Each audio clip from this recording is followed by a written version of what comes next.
This is your News Source Evening Bulletin for today, Friday, the 18th day of May in the year 2018. Here's what we're tracking. 2 gunmen were shot dead today during a robbery attempt at a grocery store on Durban Street. One of the men was shot dead inside the store while the other was chased and shot by the police as they were engaged in a shootout. The 2 dead men have been identified as 26-year-old Trevor Barrow and 27-year-old Calvin Edwards. The incident occurred just after 10 o'clock this morning as the rain was pouring in the city. The 2 men reportedly gained access to the store through an open back door and demanded money from the owners.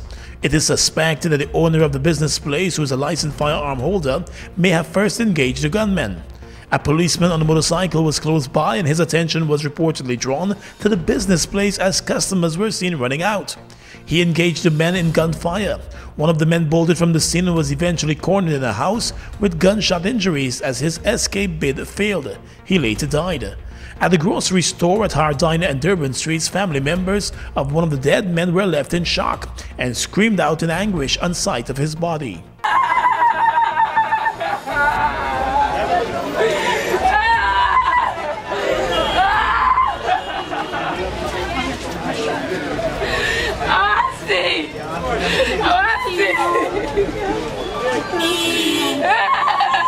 Investigators spent several hours at the scene questioning the employees and managers of the business place.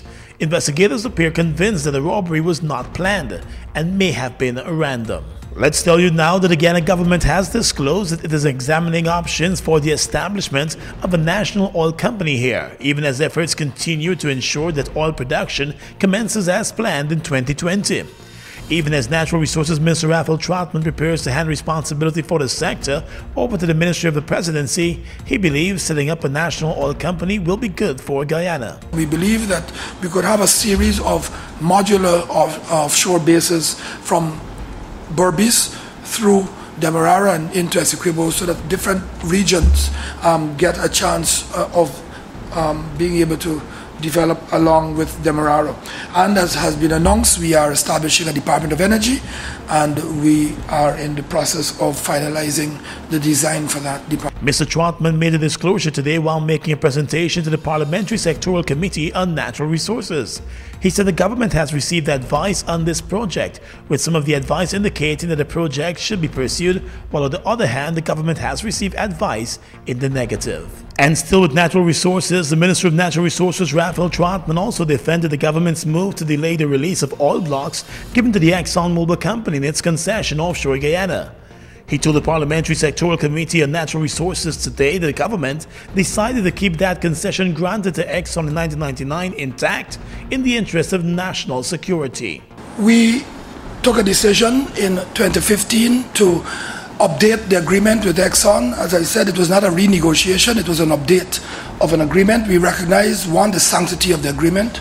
We recognize, 2, that the agreement was based on strategic reasons, and those strategic reasons and concerns did not diminish after the discovery in 2015. They did not disappear. In fact, I would say they deepened because Venezuela strengthened its claim against Guyana.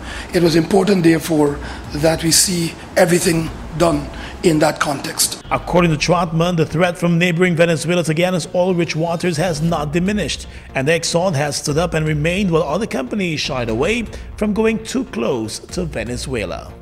And that's your News Source Evening Bulletin for tonight. I'm Gordon Mosley reporting.